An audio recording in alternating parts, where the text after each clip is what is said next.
Sarah, first I'd like to get the White House reaction to the indictments of Paul Manafort and Rick Gates and the plea agreement with George Papadopoulos. And specifically, I know we have heard a couple of tweets from the president. If you can help me understand, when he says, why aren't crooked Hillary and the Dems the focus, is the president saying that Special Counsel Mueller should really be investigating Hillary Clinton and the Democrats?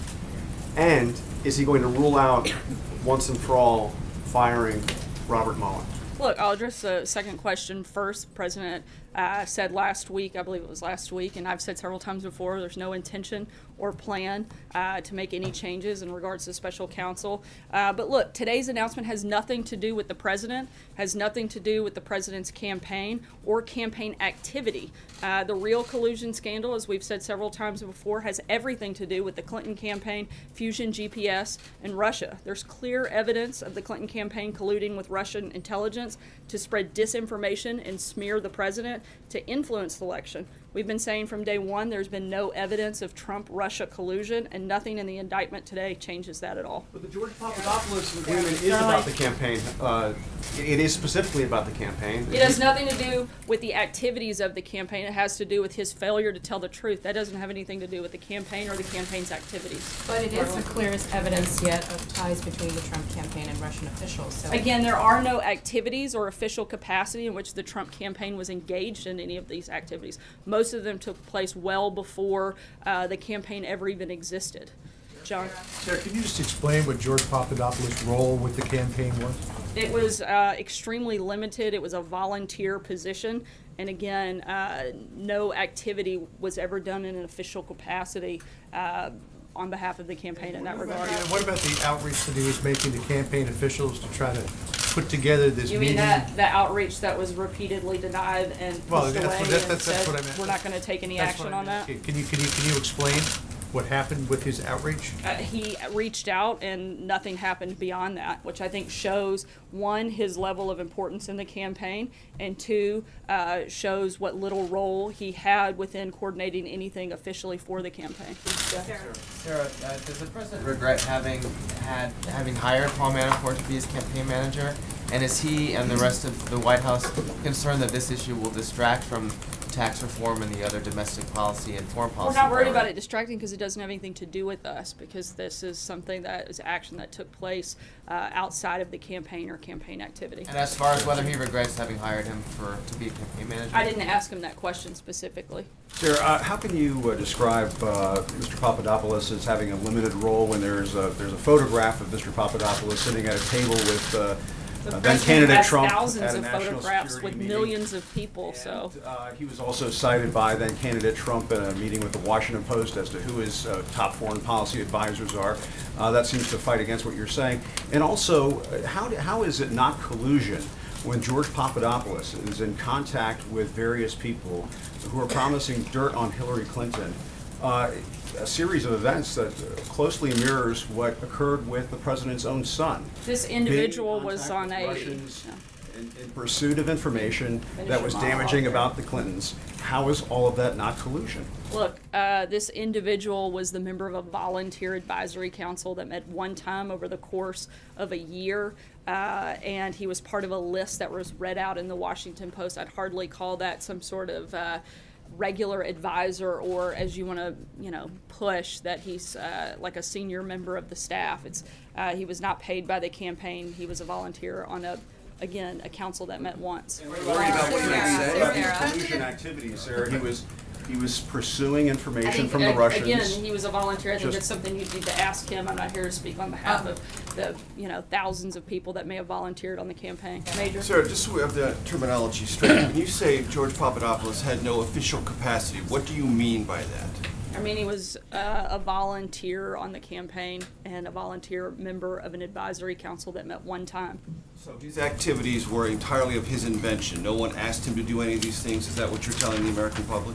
I'm telling you that he was a volunteer member of an advisory council that literally met one time. The reason I ask is now there are two episodes in which people associated with the campaign at a rather high level, at least in one instance, and George Papadopoulos is a member of a foreign policy or military advisory committee, sought dirt on Hillary Clinton from people representing themselves as either linked to or associated with the Russian government. Is that just a coincidence? The only interaction I'm aware of that deals with this individual was him reaching out and being repeatedly denied. So that's all I can tell you is he asked to do things, he was basically pushed back or not responded to in any way. So any actions that he took would have been on his own, and you'd have to ask him about those because I can't answer. Later activities of the campaign to have that same kind of meeting at Trump Tower. I'm sorry? What explains the campaign's later involvement with those associated with the Russian government, or said they were, to get dirt on Hillary Clinton later in the campaign? We've Are these addressed that. things They too? took one are they meeting, nothing coincidental? came of it. No, I don't believe so. That does not indicate a pattern of trying to obtain that information from A that pattern government. of getting information about your opponent. No, the big hostile difference government. here is you From a have hostile a government. meeting that took place versus millions of dollars being sent to create fake information to actually influence the election. You compare those two, those are apples and oranges. What the Clinton campaign did, what the DNC did, was actually exchange money. They took a meeting. Those are far different, and one is pretty common practice in any campaign to take a meeting. The other one is actually paying money for false information. That's a big deal and a big difference. Can I follow up on Mueller? You've spoken with the president today.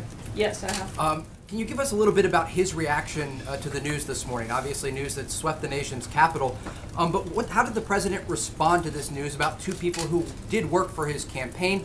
Was he disappointed that Paul Manafort received this news today that he was being charged on these 12 counts? He responded the same way the rest of us in the White House have, and that's without a lot of reaction because it doesn't have anything to do with us. Sarah, we are now talking about two of the most senior members of the campaign at a very pivotal time, through and including the RNC last year, who are now under federal indictment, charged with something very they did serious crimes outside that of the admittedly campaign. they did not allegedly conduct during their work for the campaign. But doesn't it speak to the president's judgment that he would choose to have these two individuals in very high positions, having allegedly committed these crimes in the years leading up to their roles? These were seasoned operatives, not you make it sound like they were regular offenders that have been in massive amounts of trouble. These were seasoned operatives that worked on a number of campaigns. Paul Manafort was brought in to lead the delegate process, which he did, and was dismissed not too long after that. And the president has no regrets.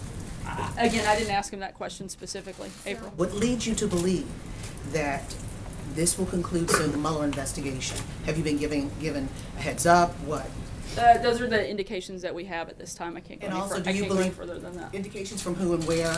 Sarah, indications from where? As I just said, I can't go any further. And than also, that. what about, you don't believe there'll be any more indictments at all? That's a question you'd have to ask Robert You're Mueller. saying that it's going to be concluded soon. I still attend that we believe that it will be concluded soon, but beyond that, I don't have anything else to add on a specific time frame. Sarah, two quick questions. Tis the president, you said back in July that the president believed that the investigation for the special counsel should stay within the confines of Russian election meddling. Given what we've learned today, does the president believe Bob Mueller overstepped the boundaries of his investigation? I haven't spoken with him specifically about that detail. Okay, my second question, Sarah, would just be on the topic of regarding the plea agreement with George Papadopoulos. You've indicated that the president did not remember that March 31st meeting, the photograph, right? No, I didn't say he didn't remember the meeting. I said he didn't remember those comments from. Did he George remember anything Papadopoulos. about that meeting, his interactions with Papadopoulos, given that he's talked about his great memory? I don't believe that he went into detail about the meeting itself. He remembers it taking place, but we didn't go into anything beyond that or any specifics. And specifically did not remember the Russia comment? Did you remember Papadopoulos' presence? Did they have interaction? Not that I'm aware of. Francesca? Thank you, Sarah. Paul Manafort was high-ranking in the president's campaign at one time. I'd like to know what the president's relationship is with him now. Do they still talk? When was the last time they might have had contact? As far as we can tell, we know that they haven't spoken in several months. The last known conversation was back all the way to February. And as far as anything beyond that, with Paul, I'm not sure of any Rick other Gates as well? contact. I know that there was some initial contact after the president was sworn in with him at meetings here at the White House, but nothing directly with the president. Sarah? Take one last one. Sarah, can you please clarify your answer tomorrow? The stock market is moving downwards on this news that possibly the corporate rate could be phased in over several years. I wasn't sure if you were trying to make the point that the president would be for a phase-in or against a phase-in. No, I said that the president laid out his principles, and it doesn't include the phasing in, so we're still committed to that moving forward. But And I don't have any reason to believe we have changes on that line front at of, this so, point. so the red line of a 20% corporate I'm rate not drawing tax a cut. red line, I'm just saying those are the principles that we've laid out, and we haven't adjusted or changed our principles since this process started. Thanks so much, guys. Have a good day.